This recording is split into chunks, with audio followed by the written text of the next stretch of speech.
Hey y'all, and welcome back to another episode of Unplug with Mel, the space where we keep it real, raw, and completely unplugged. I'm your host, Mel Mosier, and today's episode is one that's going to leave you reflecting, inspired, and grounded.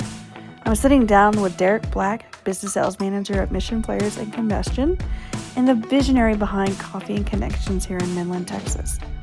Derek's story is a powerful reminder that where you come from doesn't define where you're going, but knowing who you are at the core, that's what shapes the journey. We're talking about identity, connection, faith, and how staying rooted in your values help rise through setbacks, transitions, and everything in between. And if you're in a season of change or searching for real community, this episode is for you. So grab your coffee, your headphones, and let's unplug. There we go. Hi, Derek Black. I'm good. It's good to have you on Unplug with Mel. For our listeners out there today, I met Derek through Community Connections in Midland and Odessa, Texas. He's been out and about in some of the avenues that I am through oil and gas. I will let him introduce yourself, but I just thank you for joining. This is going to be a fun podcast. So tell the audience who you are. Yeah, first, I'm excited to be here, Mel. This is an honor to be on your show. So, I'm a little starstruck right now. Can't blame me.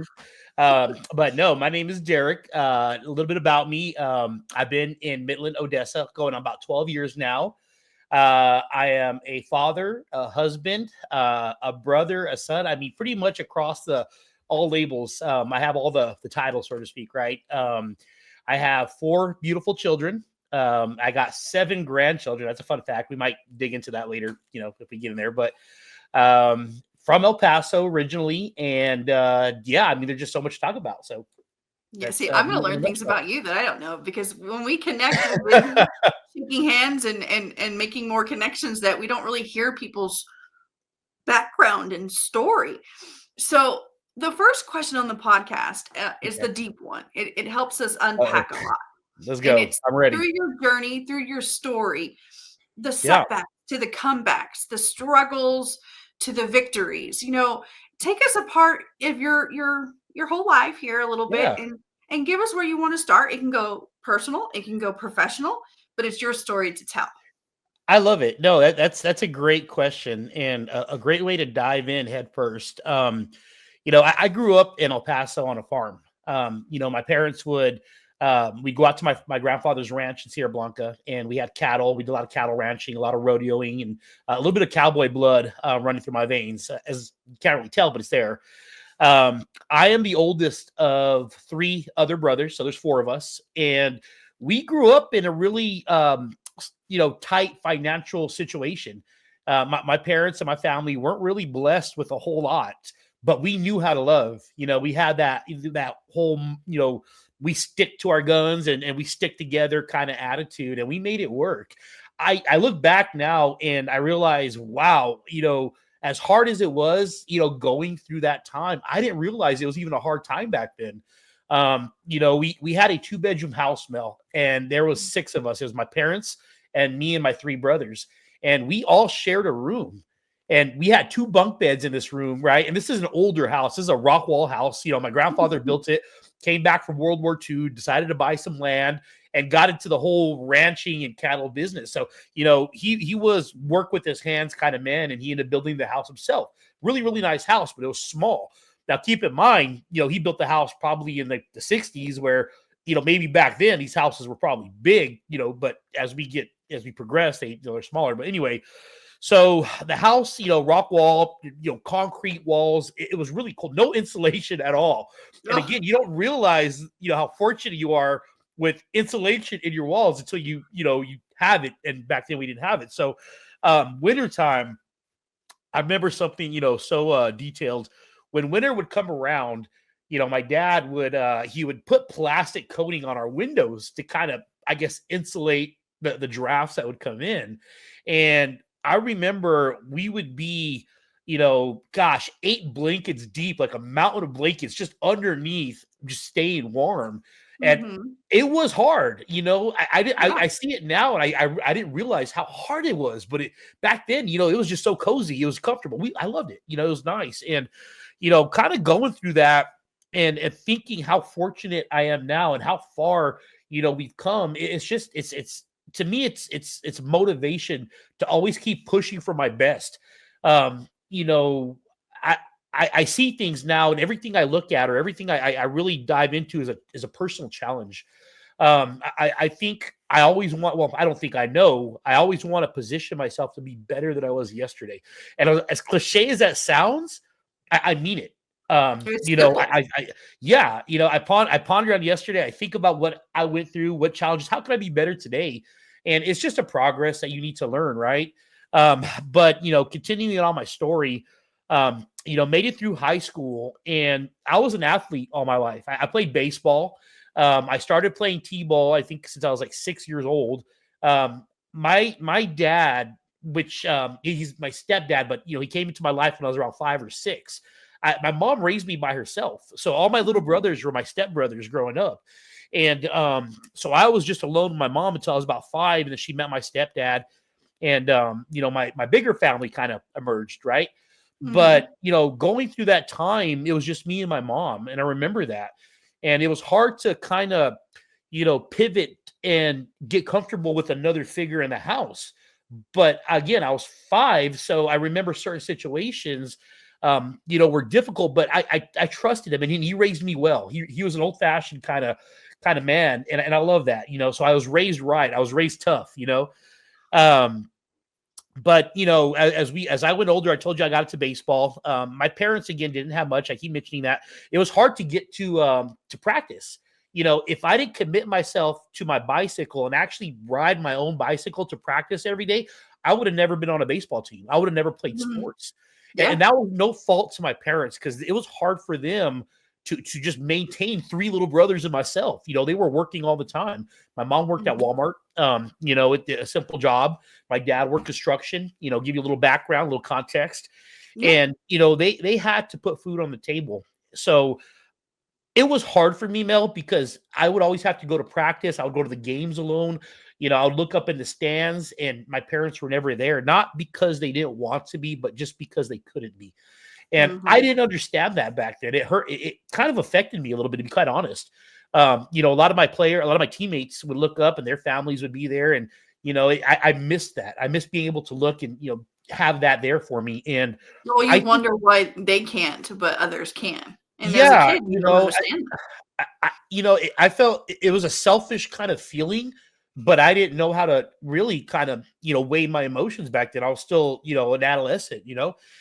And, you know, growing older, as I got into high school, my brothers started getting into sports. My next brother under me, we have roughly, I believe it's like almost a 12-year gap. So, you know, I grew up alone almost most of the time before, you know, so and so. But my brothers, when they got into sports, my parents were a little bit better off by that time. And they had the opportunity to go to my brother's games, and that kind of also made me feel a Yep. certain type of way. I Mhm. understand now that I'm an adult, now that I'm a father, now I understand and really see, you know, things in context. But back then I didn't. It was hard. But I will be honest, Mel, through all that, it really drove certain qualities home in my heart. And I think that's why till today I am very competitive and I always want to strive to be the best. Whether I'm alone, whether I have help, whether we work together, there's always that spark of fire that I will always hold inside that you know I always want to just push.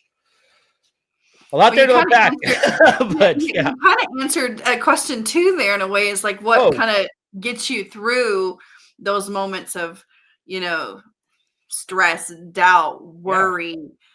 You said selfishness in there, but even like shame, you know, different things sure. that of our product of our generation, or what you have now as an older dad, grandpa, whatever, versus what your parents had. There's always this comparison thing. Mhm. But you said that it makes you competitive. It makes you want to be better the next day. Yeah, If, for the readers out there, or the listeners, I should say, sure. what would you say to them that if they're in this pivotal crossroad of life, some tools or techniques that they could do to get out of their way, get unstuck.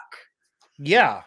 Well, everybody has their own battles, and every battle is very unique, right? It's hard to really get a collective feel between different challenges that people are going through in life. For me, I had a lot of foundation and support. Everybody has, again, their certain backgrounds, and I'm no different from anybody else. I've had challenges in my life that I had to overcome, that I had to hit on, and if it wasn't for my wife and my family being by my side to keep pushing me forward, Mel, I don't think I would have ever found my purpose. And that really defines a lot of, men. For the most part, men need a purpose to fulfill. If we don't have no purpose, there's really no point. So my purpose is to make sure the next generation, my kids, my grandkids now, that they have the opportunities that I did not have. I want them to have a life full of abundance, full of joy. I want them to know God, to church, school, to be taught certain qualities and values that we don't see no more. I mean, today's day and age has gotten so digital and so social connected. Facebook, TikTok, all these crazy apps out there, and now you see the younger generation comparing themselves to people and influencers on TikTok, and that's where, you really got to bring it home and battle that side of the world changing and innovating, and just really keep it simple to some point. Right. And for me, again, I guess it has to be my family. I mean, I know a lot of people don't, a lot of people have support, some don't. Right. And whether you believe you're alone, you're not. There's always going to be somebody there. You may not know that person at this moment. It may be a stranger you run into at the store who becomes a lifelong friend. It could be a teacher, a counselor. Talk to somebody. I promise you, people will I think that's something that we're going to hit right here, because we're both in the connection realm. And yes, this is podcast. Yes, it's on the internet. Yes, we use our social media and stuff to send things out, but we're using our platform different. Like, not only are you on the camera, but I've met you in person. I've shook it in your hand. I know who you are throughout these circles, our tribe, our passions outside of our career, connection. You can have all of this social media and you can utilize it for a good purpose. That's right. Or it can absorb everything that you think and you're disconnected. Strangely. We can talk to all over the world, yet we feel so alone in our own home because everyone's on the screens. Yeah. Everyone's doing their own thing. There's nothing coming in. I mean, we're a product of the same generation where Fridays was TGIF. Yeah. Pizza, maybe, hang out, watch some movies, Blockbuster, Hollywood. Remember all that? Oh, I miss good days. Don't get me wrong. I love Netflix and everything like that, but I kind of miss the video store. I remember getting out of school and our dad or my mom was like, we're going to the movie store. All right. It was exciting, right? To browse through the just like going to the library. The movies, you go straight to the new release section, and gosh, I remember those days. I remember going to Hollywood Video. Right? Yeah, I still got my kids to the library, and I remember when I first took them there, they were like, "The library." Yeah, I realized I hadn't taken because they go to there at school, but they never seen the big one here in Midland. Yeah. And so I took them to the Centennial one in the downtown one. They're like, they were just flabbergasted that this was the cool thing to do. And I said, I lived in the public library or the libraries at school. And those things are times of the past, and it feels weird. It ages us. But for those that are listening in, you have to put the phone down. Yeah. And you have to look over to the stranger at the coffee shop. You have to shake hands with someone at church or at the grocery store or at the post office and make a connection. You have no idea what that connection can do for your life, which follows into our next question about mentors and tribe. You said your family, but who else in your profession or personal life that has influenced to be the better Derek? So, you have to find yourself first, Mel. I think that's very important. You have to identify what you want, where you want to go. because if you're walking the streets blinded with the blindfold on, not knowing what path to take, it's really hard to find who you're going to be and what your purpose is again, right? It's kind of keep going back to purpose. Yeah. For me, I knew what I was capable of. I knew that I bounce back. I'm one of those guys that just bounces back like a basketball. You could throw it down, I'm gonna bounce up higher. And so I knew that whatever hits my table, it may be hard. The night is the darkest at midnight, right before the light starts to rise at 6 a.m. And that's when it gets bright. You can see your path, you can march forward, and you could accomplish what you set out to be and do. And kind of rewinding again, finding your own purpose and where you want to be helps you align yourself really with the right individuals and the right people with the right motivations or the right techniques or the right counsel to get you down that path. Now, my particular path and who I align myself with a lot, and this was really out of left field for me, Mel, because I wasn't a church guy, and all my life, my parents, not that they didn't believe, but we just didn't go to church.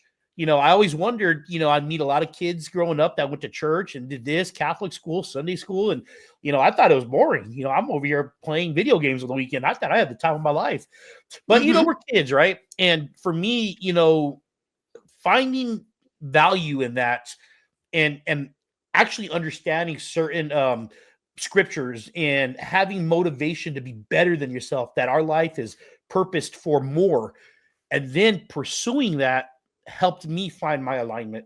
Our pastor really is a great motivational speaker. He aligned me with a lot of self-reflect. My family, again, I give a lot of credit to my wife because she aligned me with church. Her family's been part of church for a long time. So her influence really helped me find purpose. And really, what I think as well is faith, Mel. Not to really pump the church balloon a lot, but I think faith. You got to have something to believe in. You have to have a passion.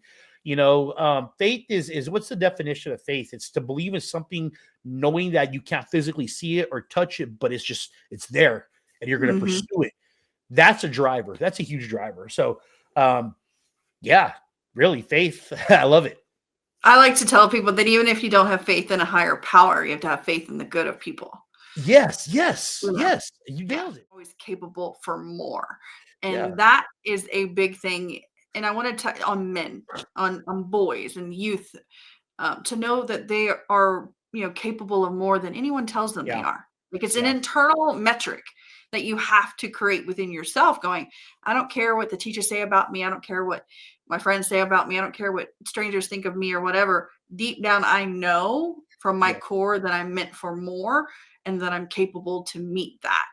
And that gave me a little goosebumps when you said that you knew that you were capable for more and can bounce back, because a lot of people are losing that skill. Everything affects them. Everything brings them down. They can't get out of their house the next day, or they quit the job because someone gave them some criticism. Yeah, it's tough. The world's a rough place. It's not going to change any sooner. And no matter what you do, there's always going to be somebody who criticizes you. No matter what, you could be a saint and somebody's going to find fault with that.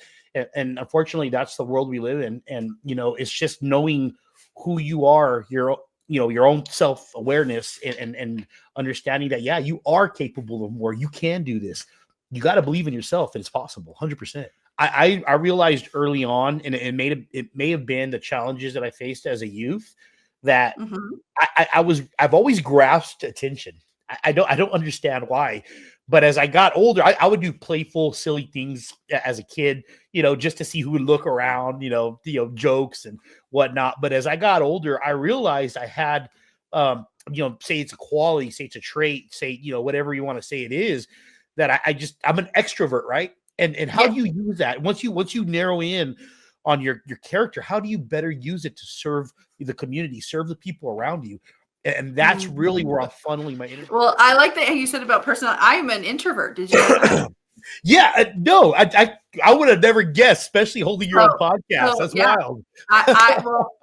It's newly classified that I can be an ambivert, which is I'm shy and I need to recharge my battery more often. But if I'm in a safe place and I'm with the people that I trust, then Yeah, all bets are off. I like it. You're like the most extroverted introvert I've ever met.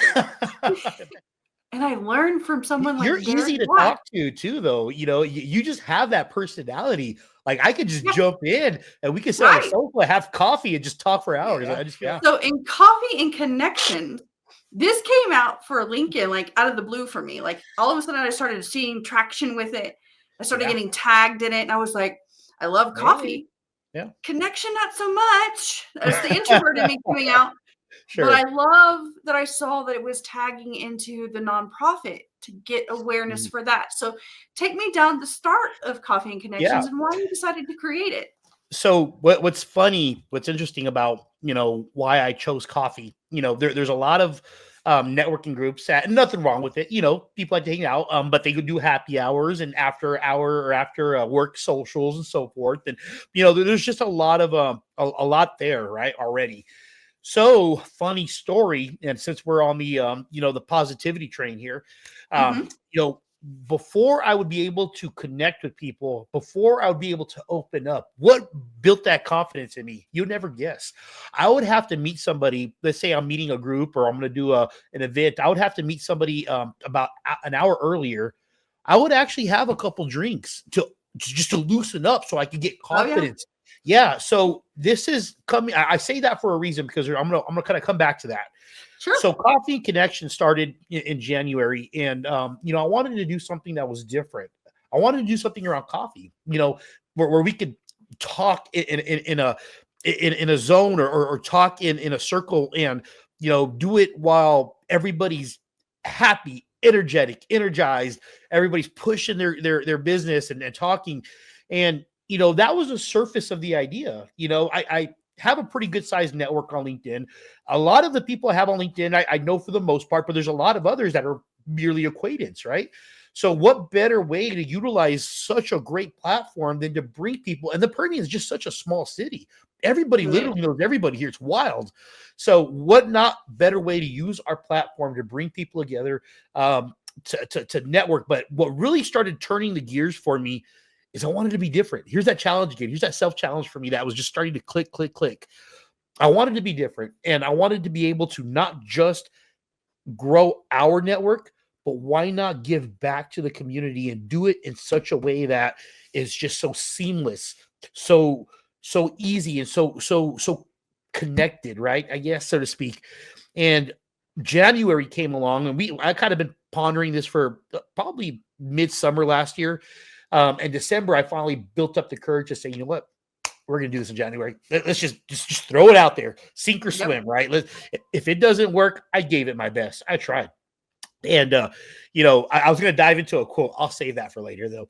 But so sink or swim, right? And so I threw it out on LinkedIn. I started promoting it. I said, hey, come over to the table. And my approach was, let me reach out to some friends of ours. I want to bring them in, and I want to connect them with our network. I'd love for them to have a platform to reach all the oil and gas professionals that are out there. It was Alan Gower and it was Paula Gower. They were One Bite at a Time Ministries. I Yes. met them a while back, during some event many years ago, and their drive and their mission just stuck with me. I never Mhm. forgot them. So when we did January, I called them up. They thought it was a great idea. I told them, come on. I go, hey, I don't know what's going to happen. I can't promise the world, but what I can promise is I've already talked to the coffee shop, and whatever proceeds that we make during that event, they're going to be able to kick those back to you. I'm not interfering with that. That's a direct connection between our people and them. There's no middle connection here. All I am doing is simply moderating the situation and help elevate their reach. There's a lot of organizations out there, Mhm. and the issue that they have is a lot of times they get overpassed by these bigger national organizations, right, Mel? And there's Mhm. nothing wrong with that. You have United Way, great organization, Red Cross, great organizations, don't get me wrong, but there's a lot here in the Permian that a lot of times these organizations don't reach. They have too much concentration on the bigger cities, as they should. There's a lot of people there, but us, we're a tight knit community. This is West Texas. I have not met anybody who doesn't have the same motto as me, where we take care of our own. That's first and Mhm. foremost. This is that Yeah. West Yeah. Texas love we have. Yeah. And So when we started the event, we were just kind of putting the pieces together. Whatever puzzle pieces floated out, we would stick it there. If it sticked, it worked. And so forth. And it it was fabulous. It was great. All my group, a lot of people that I know, Mel, that are in my circle, every single one of them showed up, and Mhm. it brought, literally, I walked out when we were done, and I almost cried in my car. And I'm going to be real with you. Yeah, This is yeah, a plug with yeah. Mel kind of thing. Okay, Yes, it is. I Yes, it was is. just, and I shouldn't be. I shouldn't have been surprised because I know my people. I know our city. I know our group. But I was surprised that everybody showed up for support because they believe what I believe. They saw what I saw. And Yeah. it was great. It was just a beautiful thing. And so anyway, so January was such a big success. And I knew that I was on to something, and I knew this had to keep going. I reached out to 311 Ministries. Luckily, I met a guy named Jay Whitlow, a great individual. Great guy. Jay Great. is so connected, and I didn't know it at the time. I met him at our first event. I heard of him, but I didn't know him. And I talked to Jay that day, and I kind of started finding a little bit about him, and he's, again, well connected in the nonprofit world. So I asked him for his advice. I go, Jay, who do you think we should talk to? Who do you have anybody? He's like, hey, I know 311. They're doing great. Right away, I reached out. He helped me get that arranged, and here comes February. We did it again. We did it at the Oaks, another small coffee shop, and 311 came out, and now. I just wanted to keep giving back to everybody. So I reached out to a couple other organizations. Robert has a Midland Run Crew. I go, hey, come on out. Let's have fun with it. So I invited everybody that I could. I wanted everybody to have a little bit of fun with it. And again, I don't get nothing from this. This is just everybody just run with it. Have a good time. It's just your heart. Yeah. And so that was another great turnout. And now I feel like we found a technique that works. We're fine tuning this as it goes, Mel. I'm not perfect at this. I'm very new to this. We filed for our 501c3 paperwork. I waited till February to do that. No, actually, the beginning of March to do that, because I wanted to make sure that I wasn't going to do all that and then it just kind of fizzle out. So Yeah. I decided, hey, you know what? I don't think this is fizzling out. I think this is only getting bigger and bigger every time. It is. So we filed for it. We're waiting for the paperwork to come back now. I'm excited about that. Robert actually kind of gave me the idea to do it. So I did it. March comes around, and we decided to partner with Family Promise. And I'll tell you, each one of these organizations has their own unique way of helping the community. Everyone is very, very I guess, again, unique, I guess is the word I'm looking for, right? And I love it. And, I met Crystal and Jerry. And that's a funny one, too. Let me tell you about that one real quick. We have a quick minute on that one. I met Jerry at the gym. So I'm over here at the gym working out. And Jerry's guys running on a treadmill, just smiling away, just the happiest man in the world. And I love that. I love positivity. We ended up kind of migrating to each other. And I asked him one day, I go, Jerry, what do you do? He said, I work at Family Promise. And talk about alignment. It was beautiful, and that's kind of how we got them involved, and we kept doing that, and now we're doing an Easter basket drive, and that's a full blown challenge. But I think, we're on it, Mel. We're on it. I love it when we don't see the full picture, and like you said, you finally made the decision, Daniel. We're going to go live. Yeah. We're going to do the thing, no matter the turn of events, right? And the return of investment that you are getting out of this versus what the community is getting out of it. Because I didn't know One Bite at the time. I knew a 311, and I didn't know Family Promise. And then I got to go to the event and then really hear what Family Promise did. But still, it's here in West Texas. It's here in the, Midland. Mm-hmm. So now we just got to get those resources out. And what better way to do it over coffee, Yeah. Our community, we I wouldn't say hide. I'm going to use a word just because I can't think of the other one, but we hide it so well. The poverty, the misfortune, the financial strain that a lot of people go through. And again, hiding isn't the right word. It's more of we take care of it. And that's why you don't see it as much, but it's there. It exists. A lot of times, I work in the oil field. 80% of us probably do for the most part. And we are blessed. We've been part of that industry, but there's a lot of people that are not. Maybe somebody, hurt themselves, or they're injured, or they're handicapped. They can't do certain things, right? And because of that, they're placed in a situation where it's just they need help. And that's where it's important to understand that, we're not the only ones. It's not just about the oil field. This is trying to scrape out and everything is just piling on you. I just went in between, I was in between jobs for about a month. And Yeah. that was a big challenge for me. Luckily I had a great structure and foundation, and we knew how to manage money well, and we made it through. But it's just, I would grant fortune on that essence. For me, I was fortunate, but again, not a lot of people are fortunate. And Not a lot of people do. And it's just going to be a beautiful thing. And I actually just thank you for spearheading it, because it takes a lot of courage to say, you know what, I'm just going to get in there into my boat and see what happens. And look who showed up to help row that boat with you. Yeah, no, you're absolutely right. I could not do this if it wasn't for the support of the people around me. Mel, I'll be 100% honest with you. Everybody has played a unique role in making our group successful. And I say our group because this is not my group, it's our group. We are for the people, by the people, and we move together. And if it wasn't for any one person, we wouldn't be doing the goodness that we're doing now.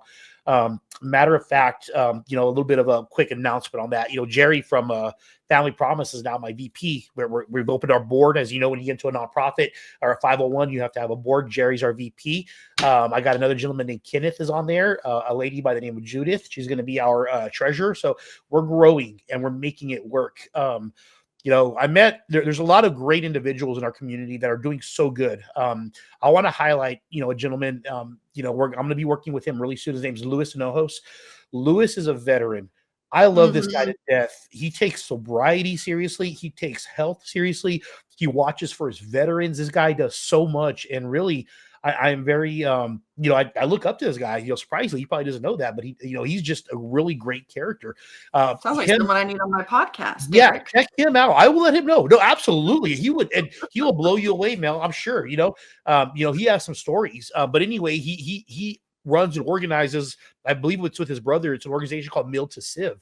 And it's that transition from military to civilian life. And he can speak more on it, but we're going to be working with them pretty soon. So, May's coming up, and we know May is our Veterans Month, I believe, or Memorial Day, and we want to do something for the military during the month of May. So keep an eye out for that. I will. I come from a family of military and officers and LOEs, and it's a huge, big platform in my heart. Yeah. So I'll definitely reach out to him. I think we're Lincoln friends, so I'll definitely send him a message and say, check out this podcast. Derek's talking about you. Yeah. No, don't do that. No, I'm just kidding. Well, one of the questions in this that we've talked about a lot, and time goes by fast, right? It does. I'm looking at, gosh, I can't believe you're. Yeah, it's flying right now. I love it. Because it's unplugging. We're just telling our stories. Yeah, naturally. I feel so comfortable too. This is so natural. Yeah, let's keep hammering away.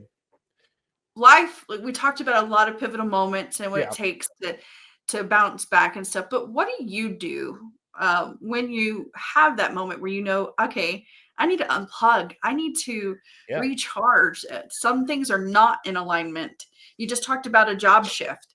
Yeah. What were you doing in that time besides, plugging away in applications and interviews to keep your sanity in check and unplug and make sure you got it? You're okay. Yeah. I know our message is about positivity, so I'm gonna share a little bit of that with you. Before, the way I used to unplug is the first thing I would do if something disastrous, as a lot of people would actually, is I'd go find alcohol. I'd run and I would drink my problems away because, obviously in that state of mind, you can't think of your problems and they just disappear only to come back the next day. Drinking wasn't the answer. I know a lot of people choose to do that for their problems, but it's not the answer. It only makes things worse, and it creates other problems.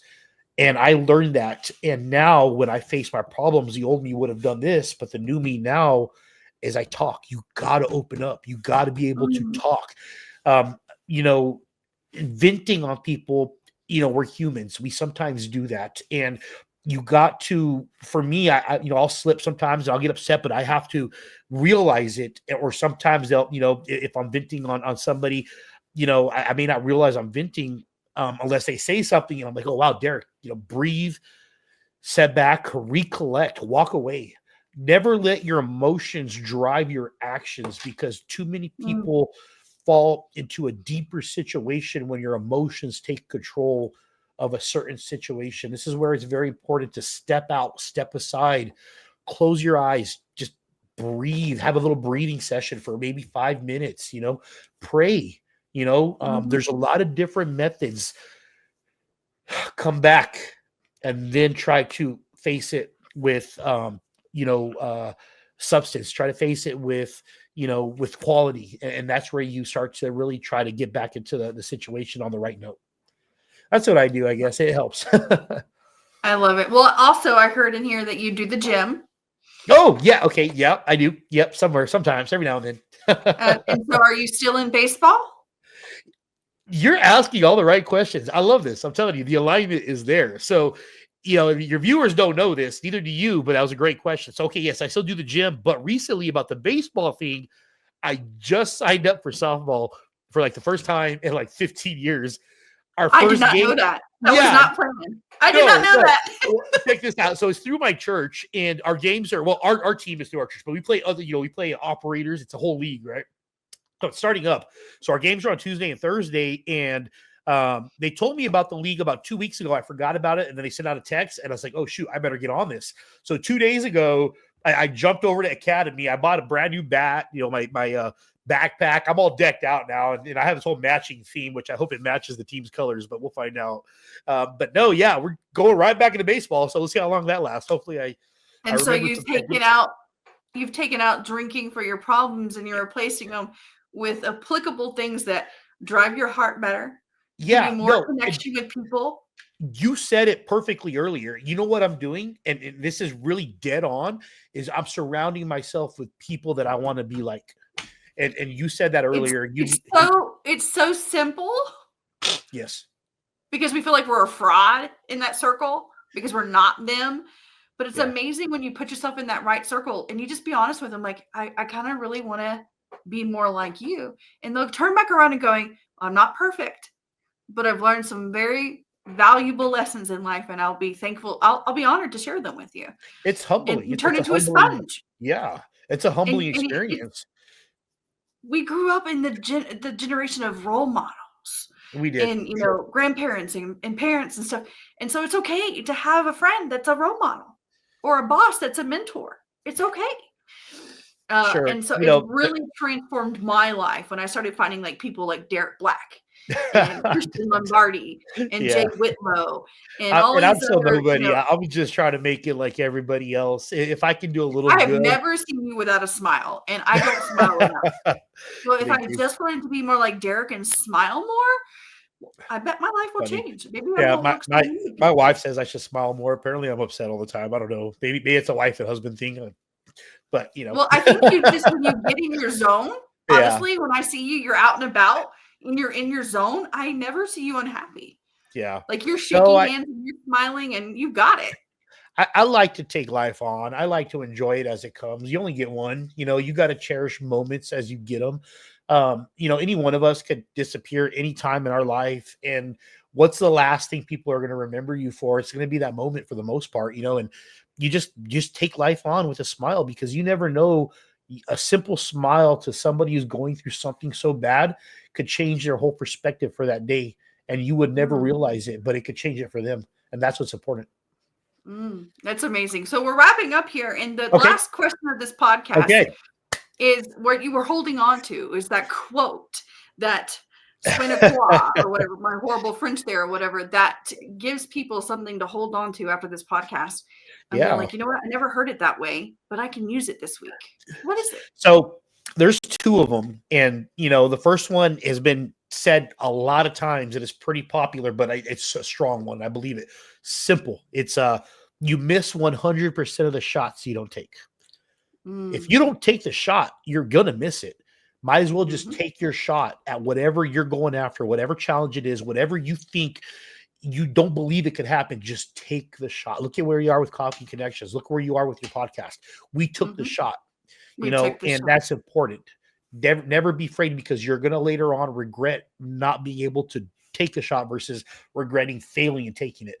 The real one, not the real one, the bigger quote that I have, and I'm going to probably say this very poorly, but it's live to give.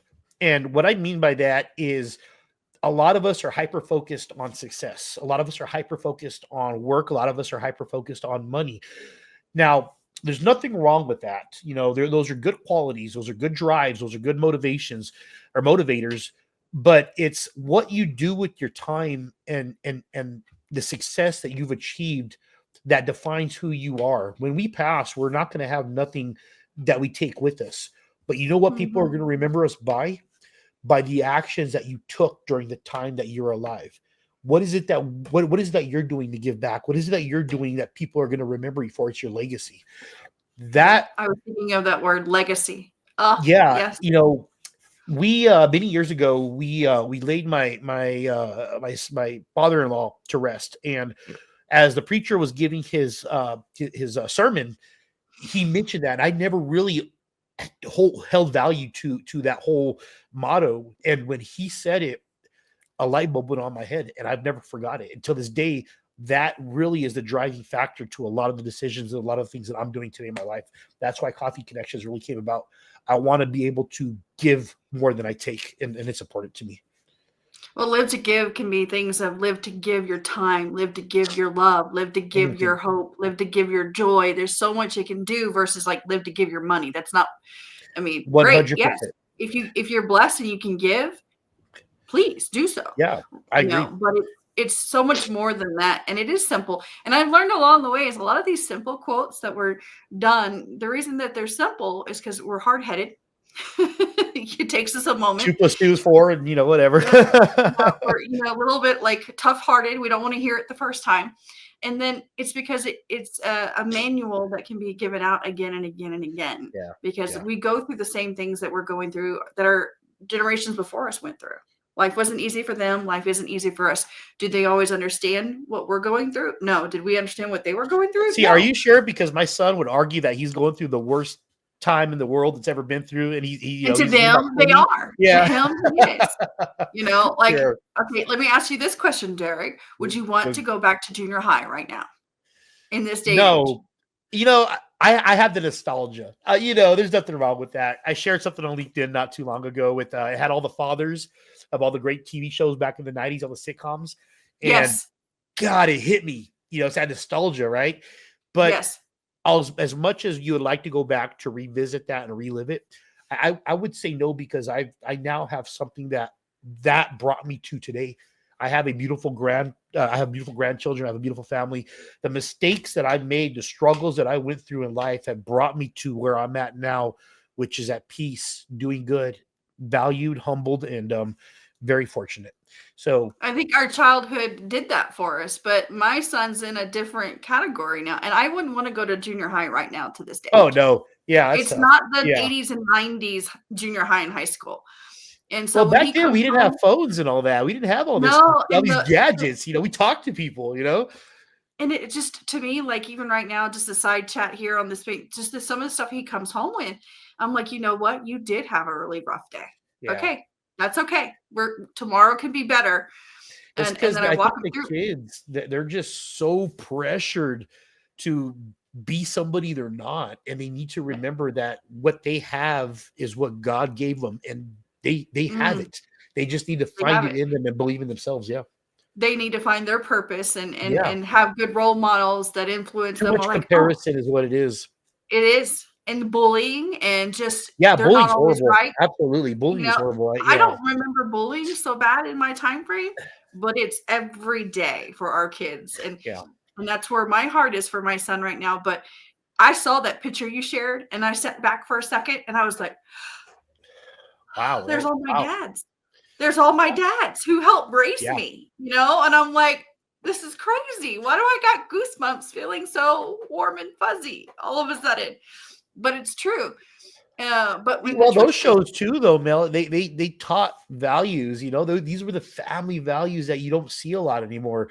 They're old school quality life lesson kind of shows, and I think that's why we remember them so so deeply.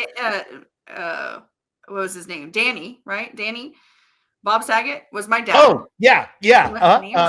And learned everything from a TV show. I was about to ask you, do you remember what it felt like back then when that show would come on and you would just lose yourself in the acting? And don't interrupt me. It was your family away from your family, so to speak, right? It was just, and then you learned things too from it. It was great. Yeah. Yeah, it Urkel was was a my beautiful- thing. Family Matters. I remember watching that, and I was a big fan of Urkel. I can remember distinct moments when I was like 6 or 7 years old, and my mom getting ready, and I'm just sitting there watching the show, on the couch, and it's wild. It just had me so entertained. I think I frustrated my mom that I didn't get nothing done Friday night. That's funny. Like nothing. Like from what I think it started like 6:00 or 7:00 after the news, and I stayed up late to finish all episodes. I'm gonna drop one more on you real quick. You remember Lamb Chop? Go ahead. This is Do the what? song that doesn't Oh, yes. end. He goes on and on My like friend. That's right. Sorry for the listeners. It's going to be stuck in your head forever and a day. Yeah, we'll never but end yes. that. Oh my gosh. I was such a great time with you, reminiscing. Thank you. We need Me to have too. more coffee and talk about Yeah. these and Yeah. these. Well, see, right now I have no caffeine in me. Imagine when I do, I'm going to be running 100 miles per hour. So y'all better be ready for me. man. But Hey, I need have that. game. Yeah, I that'd be need fun to do. Well, I thank you for your time. It's blown by. We can keep on chatting, but I loved getting to know you. Your story is transformative. I think one keynote that I want to hit the audience in as we wrap up is that you talked about talking. And I know that's a very difficult thing for the men to do. And, It is. and you, It is. the boys, even my son who's just 12, going on 15 or whatever, he really struggles opening up and talking.